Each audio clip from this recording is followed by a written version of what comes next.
Hello and welcome to Mastering in the Box. In today's video we're going to take a look at the project page inside of Studio One Professional and how we can use it to master our projects.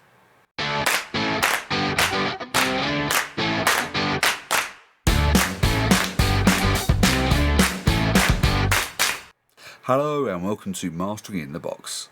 I'm your host Smudge, and in today's video we're going to take an in-depth look at the project page inside of Studio One Professional and how we can use it for our mastering. But before we get into the contents of today's video, if you want to know more about digital mastering, then make sure you hit that subscribe button below and make sure you tick that bell and select all to receive notifications on all of our videos moving forward. And if you hang around to the end of the video, I'll also be telling you details of the very soon to be released Mastering in the Box membership scheme, where we go in depth in everything digital mastering related. So if you want to find out more details, then hang on to the end of the video. So in previous videos we've discussed around mastering inside of the song page, and I've done a comparison between the song page and the project page and some of the benefits of each. And if you've seen my video on my new Mastering 2021 template, which I'll leave links in the description down below, you'll see how I use the song page in collaboration with the project page to get a fantastic mastering workflow for 2021. But in this video I want to show you the real insights as to what we can do inside the project page. And first and foremost, I've added 5 songs into the project page here, and I've done that by clicking on the project button.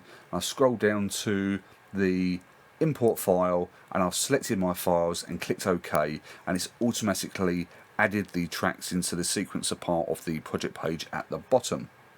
Now on the left hand side here, this is where we're going to add all of our metadata, and this is one of the real good benefits about using the project page inside of Studio One, is it makes adding the metadata really easy to the project. And the top of the column here we have the global metadata. So this is going to be for the album details, so we can put the album name and the artist, and we can put finer details including songwriter, songwriters, composers, arrangers, the genre, and we can even add the album artwork.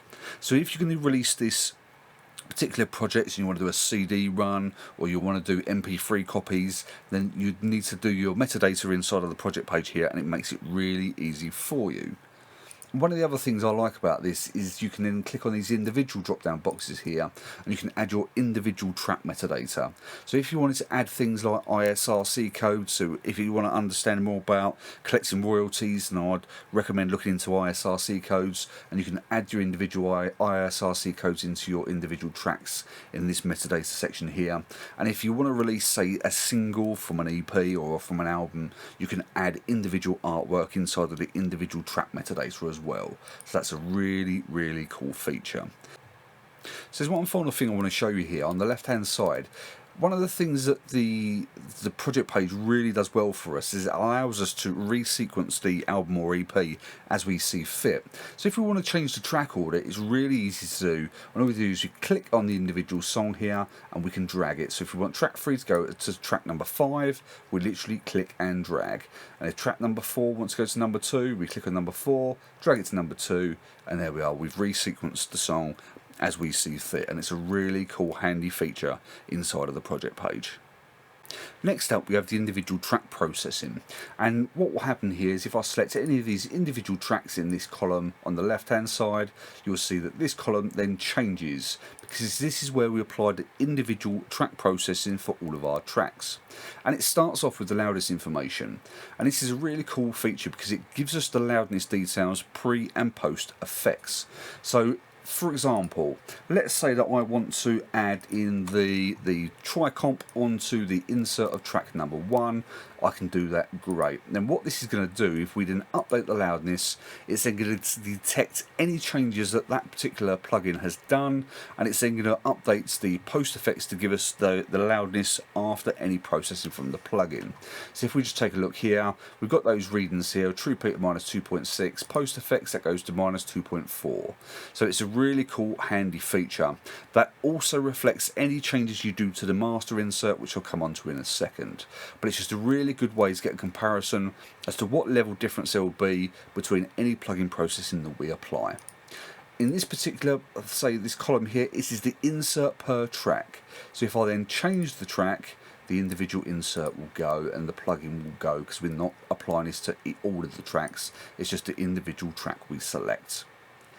Then we have the master insert, and this is a really cool way to get some regulation out of all of your tracks. So what do I mean? Let's just say we want to regulate the volume, and we can do that by using a limiter on the master.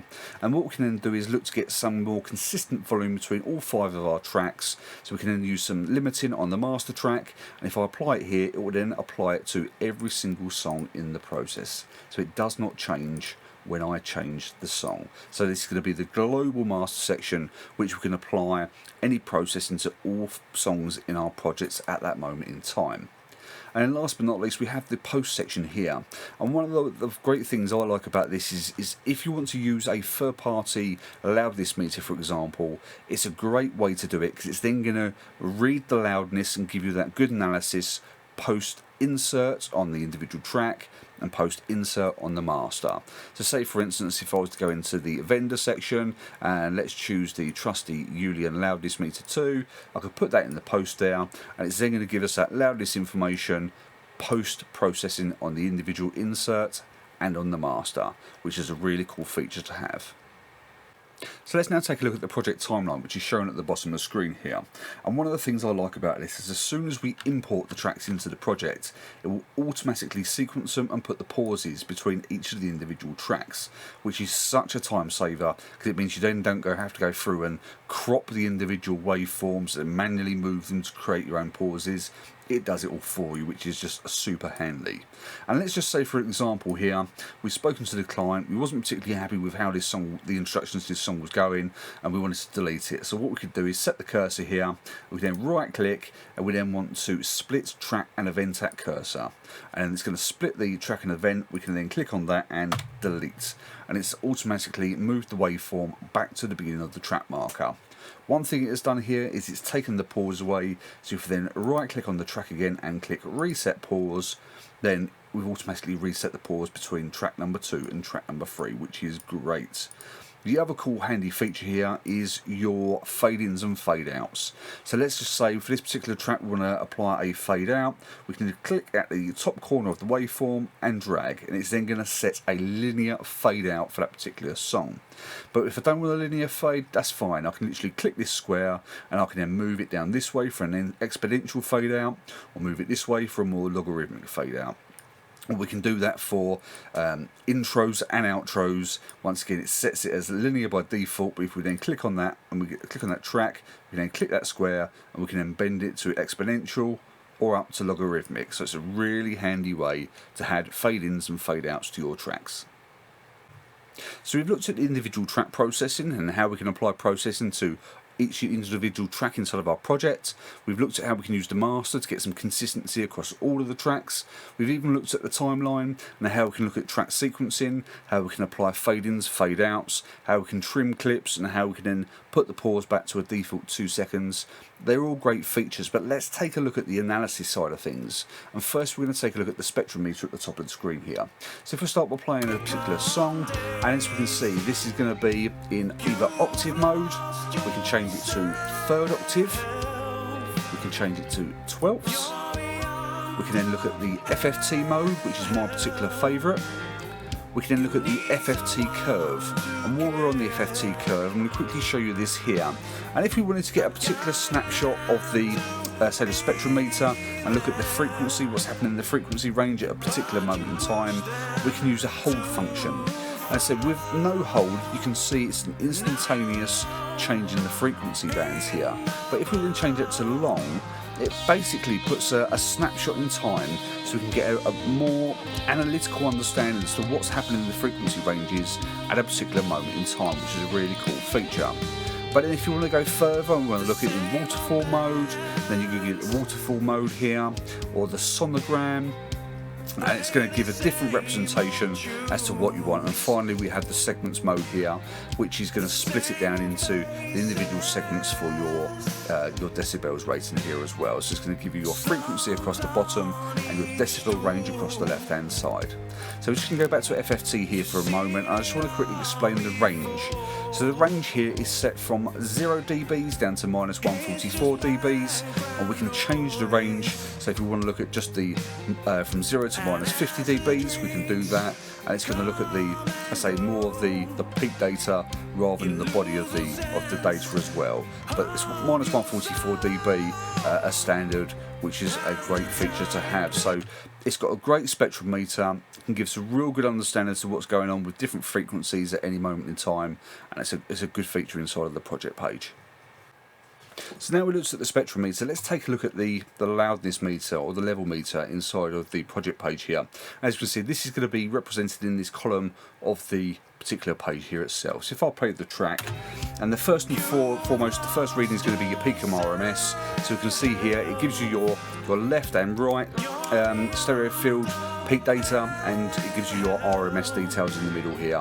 And this is represented on screen, so the white numbers replicate to the white lines on the screen, and the blue numbers as to where the blue columns end on the screen as well. So it's a good way to get your peak and RMS data. All of this is applied post-processing. So anything you apply here and anything you apply here will reflect in here. So this is going to be your levels after processing. And then if you want to go further, and especially if you want to look into some of the more advanced ways to understand loudness, you can look at the K-weighted system. So you get your K20, your K14 and your K12. Personally, I look at the EBU R128 because this is going to give us a good understanding of our loudness for streaming platform purposes. So the way I use this is to use the EBU R128 mode, and I'll make sure that this here is selected in LUFS mode, which is going to give you your loudness units relative to full scale. And if anyone's seen any of my other videos on how we can use the LUFS to measure loudness for streaming platforms, then most streaming platforms will look at the loudness units relative to full scale based on the integrated scale, which is going to be the scale over a long period of time. So if we then use the EBU R128 mode here and put this in EBU plus 18 mode, it's going to extend the scale, and we can then get a greater look at the overall loudness. This button here is just extending the scale, so in standard EBU R128 mode it goes to minus 14 LUFS. If we extend it, it then goes down to minus 5. So it just gives you that extended range if you want to get your track louder than minus 14 LUFS integrated. We can swap the data here to read in LUFS or LU, which is just a handy tool to have. But I generally leave it in LUFS mode, and this is a cool feature here where not only can you look at the integrated LUFS rating, you can look at the short term and the momentary as well. So once again, I'll leave links in the description down below where you can get more information from some of my previous videos where we discussed LUFS and the difference between the integrated, short term and momentary, and how we can use them to understand our loudness. And then last but not least, we've got the true peak reading here, and then we've got the phase meter or goniometer, depending on how you want to refer to it as, which is going to look at our phase information, and it's then going to tell you whether there's anything out of phase or whether it's in positive there, and it's just going to give you the nice scope to look at the overall phase of the track. So plenty of different metering functions here inside of the project page as standard. It's just a great way to look at things. If you haven't got any third-party plugins, or you don't want to use third-party metering plugins, you've got everything on the screen here to give you exactly what you need to master your tracks to a commercial level. The last few features we're going to take a look at here are these details across the top of the screen. And the update function here, one of the great things about Studio One is you can really go between the project page and the song page at ease. So if you've got a Studio One Professional, one of the great things I like about the song page is once you've finished your mix, you can actually create a master file direct from the song page. And what you can then do is you can update the mastering file, or you can create a new master file or a new project and then update all the information automatically. So it will automatically mix down the track for you into a single stereo file. But what that allows you to do, if there's something that you can't do inside of the project page, say for instance there's a particular transient that's just not being controlled inside of the project page and you need to go back and fix that in the mix, what you can actually do is you can go back to the song page, do that correction inside of the song page, and you can then update the mastering file, and this is where you would then update your mastering file to reflect any changes you do in the song page. So it's just a really cool feature. So if you're mixing and mastering your own music, you can use this to great effect, and you can go back into the song page, do any amendments you need to do, and you can then update the mastering file inside the project page, which is really good. Your burning details here, this is when you're going to burn some CDs. So if you use this function here, you can burn any CDs that you want to. So let's say do it with your DVD RAM drive, you can do the speeds, etc. And then you need to put obviously put your CDs and all that information inside of your computer, if anyone still has CDs, that is. And if you want to do an image or a DDP, so a DDP is it's going to be a DDP file for CD reproduction. So if you was going to do a CD run and you was going to use a CD manufacturing company to do the CD run for you, effectively what you could do is you could use this DDP function and it creates a DDP image. And what that's effectively going to do is going to take all your mastering data and all your metadata, and it's going to put it into a nice format which is easily replicatable for the CD manufacturing company, and they can do your CD run direct from the DDP file. So the way that this is going to work is when it comes to exporting your tracks down, when it comes to CD reproductions, if you send a WAV file, they will have to create some form of DDP image, and you may get a charge for that as part of the privilege. So if you can do your own DDP inside of Studio One, you can do all the exporting on that basis easily inside of the project page. And then probably the option that most people will look at is the digital release, which is really handy function here. You can select either all of your tracks or individual tracks. So if you want to do different exports, that's fine, you can do that. You can set the ultimate location, and then you can then do your file exporting format.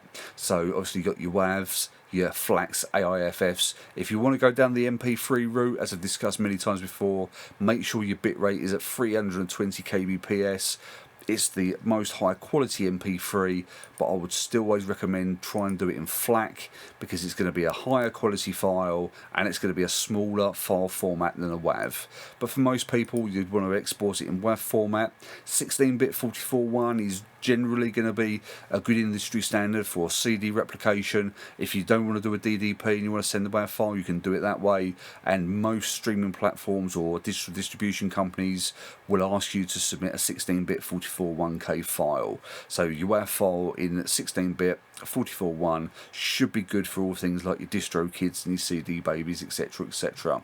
And then so once again, you can go into the final details here of using track ranges. You can add details, you can add artist to file name, add track numbers to file name, which is all things that are ticked by default because they're always handy to do. And then this is where you can do your publishing as well. So you can upload direct to Presona Sphere. So if you're a Sphere member and you want to share some tracks and things for collaboration purposes through Sphere, you can then publish it direct to Sphere using this function, or SoundCloud. If you're doing your own demos or your own songs, you want to update them, export them direct to SoundCloud, you can do it all here through the publishing page on the digital release. So lots of different options to do here, and that is basically the main functions of the project page. Just one thing I haven't shown you is you have the browse function at the bottom right hand corner of the screen. So if you want to look for your plugins, you can do that in the browse function, but don't forget you've also got the keyboard shortcut, which is F5. So that's a nice easy way, rather than clicking these plus signs, just press F5, find out what plugin you want to do. You want to input into the tracks, let's say it's the Midnight EQ64, click, drag, and it's then input into the insert. So it's a nice easy way to do it. So that is the brief overview of the project page. So that's it for this week's video, and I hope you found this useful. I think the project page is sometimes an overlooked part of Studio One Professional. It is such a great handy tool. If you see my mastering, my 2021 mastering template, then you will see that I do a lot of the processing inside of the song page. The only reason for that is the volume automation isn't available in the project page, and in some of the more advanced editing features like the clip gain envelopes, or if I want to do any event effects based processing, I can't do that inside of the project page. But I wouldn't do the finishing inside of the song page. All of that is done in the project page because it's so handy and easy to do it. The metadata is just super brilliant. So if you want to do any of the metadata integration, it's all handy and in there. All of the digital release stuff is great to have. All your track sequencing, I will do all of that inside of the project page because it's so handy and easy to do. So check out the project page, it really is worth doing. And if you've got any questions, and don't forget, if you press F1 at any time, then it will automatically take you to the Studio One help guide, and you've got a whole section here on mastering around how you can create a new project, the track sequencing, editing, etc. All of that is is easily available and at hand. And if you do have any questions, don't forget, drop me a question in the comments section below. I'm more than happy to answer any questions related to Studio One, the project page, mastering in general. Drop me a comment in the comment section down below and I'll certainly come back and answer any and all questions that I can. So I hope you found this useful, and don't forget, if you want to know more about digital mastering, and don't forget to hit that subscribe button below and make sure you tick that bell and select all to receive notifications on all of our videos moving forward. And as I said at the beginning of the video, I will be announcing the Mastering in the Box membership scheme very, very soon. If you want to support the channel, I do have a buymeacoffee.com account, so if you want to support the channel by buying me a coffee, I'll leave links in the description down below. And the membership scheme is also going to be run through buymeacoffee.com. And to give you an idea of what the membership scheme is going to entail, there's going to be exclusive content, there's going to be monthly live Q&As, there is going to be behind the scenes footage, we've also got a Mastering in the Box Discord community, and there's going to be lots of other really value-packed offerings as well as part of this membership scheme. It's not just going to be one of these schemes where it's going to be a fee just for a pointless exercise. I want this to be a real value-added membership scheme where you can share your thoughts and ideas and, you know, some of your concerns and queries with digital mastering. I really want this to be a great community for everyone to come to and then get lots of help and support with digital mastering. So if you want to know more about that Mastering in the Box membership scheme, then watch out for the next couple of videos, because I will be announcing all the details very soon in due course. So all that's left for me to say is I hope you all keep safe and well, and I'll see you in the next video coming real soon.